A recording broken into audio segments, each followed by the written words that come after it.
Famille, qu'est-ce que la fondation des enfants d'Undé m'ont jeté?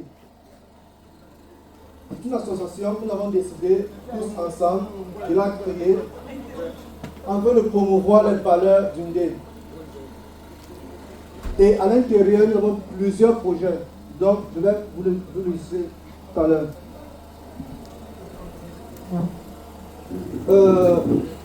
L'Undé, comme on peut tous savoir, nous sommes originaires de l'Afrique et notamment du Cameroun. Et ça se situe à l'ouest Cameroun. L'Undé est constitué, le grand frère disait tantôt, 14 villages. Bon, moi je suis resté toujours à 13 villages et c'est un sujet qu'on va revoir plus tard, donc discuter. Cependant, nous avons également un village qui parle parfaitement baranté et se trouve dans le nord-ouest. Ça s'appelle le village Bawok. L'Undé a une superficie de 1520 km² et a au moins 300 000 habitants environ.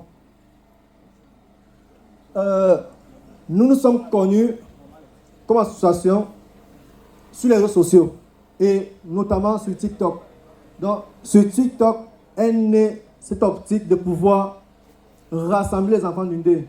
C'est à partir de cela que nous avons décidé, ok, pourquoi ne pas trouver un jour où se rencontrer physiquement afin de pouvoir savoir avec qui nous dialoguons sur TikTok ou alors sur WhatsApp, puisqu'on a créé un groupe WhatsApp des enfants d'Undé.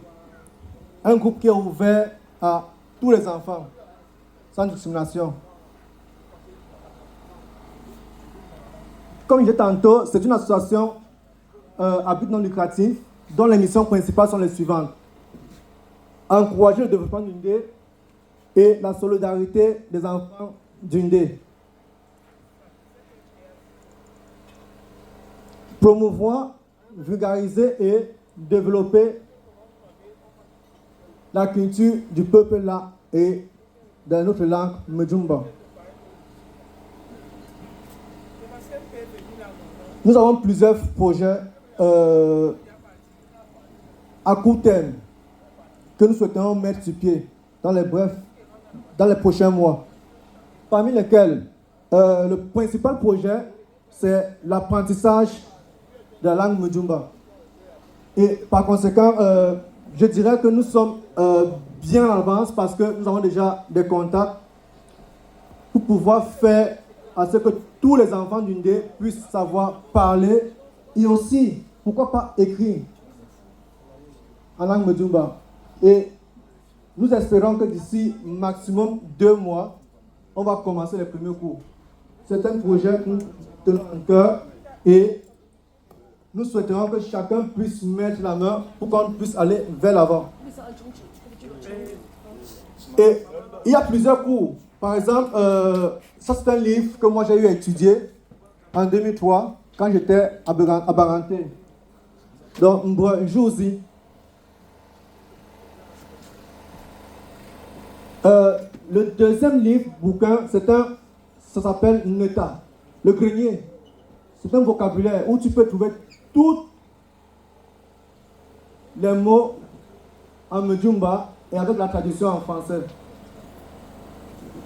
Donc, c'est ce que nous voulons mettre sur pied dans les prochains jours.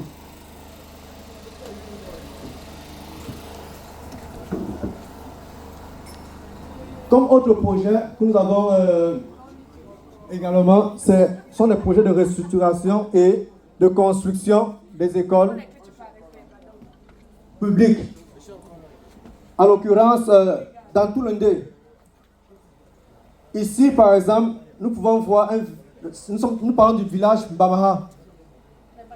Il y a des écoles ici où, avec des contacts locaux, nous avons pu avoir déjà une étude, nous avons pu avoir une estimation, nous avons fait des études et nous espérons dans les prochains mois avoir une suite pour l'instant, à Bamara, c'est vraiment difficile parce que, vu les conditions climatiques, on part de la saison pluvieuse et par conséquent, l'accès est vraiment difficile. Je vous ferai écouter à l'instant une vidéo d'un enseignant.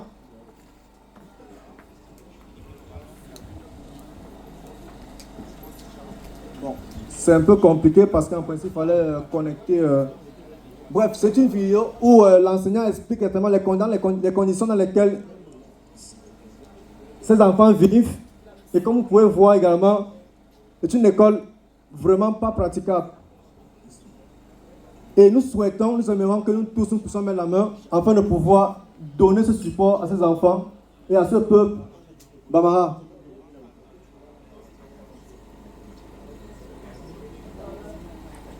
Normalement, ça doit exister en Afrique. Malheureusement, ça existe encore en Afrique. Ça me fait péter un câble. Ça existe encore en Afrique, malheureusement. C'est pas normal ça, les gars, voilà. Donc, les enfants vivent dans des conditions vraiment difficiles. Malheureusement, c'est vrai, ça se vit. Regardez l'état dont les enfants se trouvent. Et ici, on n'est pas à l'aise. On nous raconte des conneries. Et après, on va venir nous présenter comme ça. Vous allez penser que nous, ça va nous faire du bien. Moi, quand je vois, j'ai grandi dans ça, moi. Faut pas te fâcher, mon frère. Faut pas te fâcher. Kayanchu.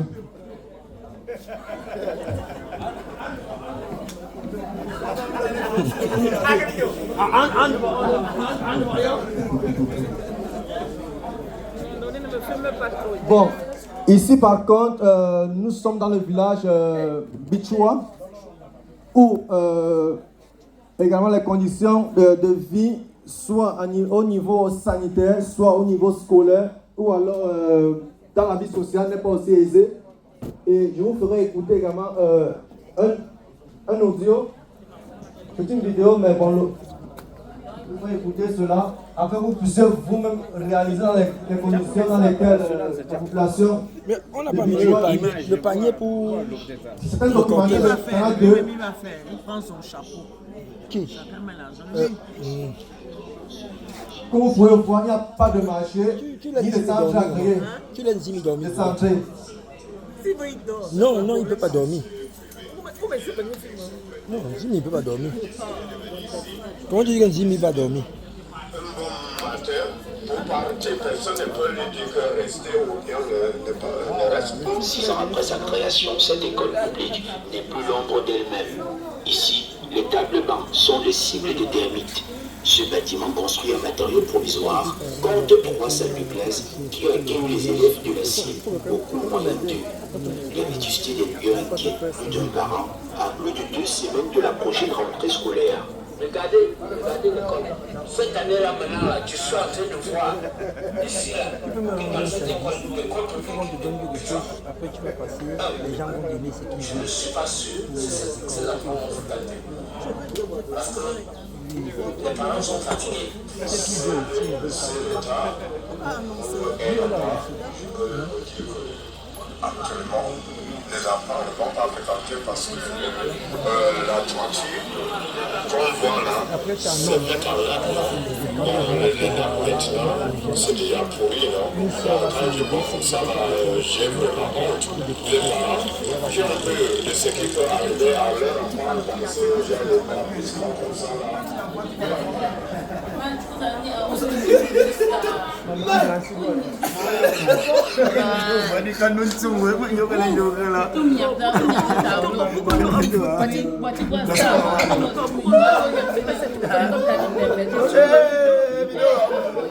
D'abord, il a tout la vidéo de la semaine. Oui, il a filmé tout ma conversation. Il n'a pas filmé ma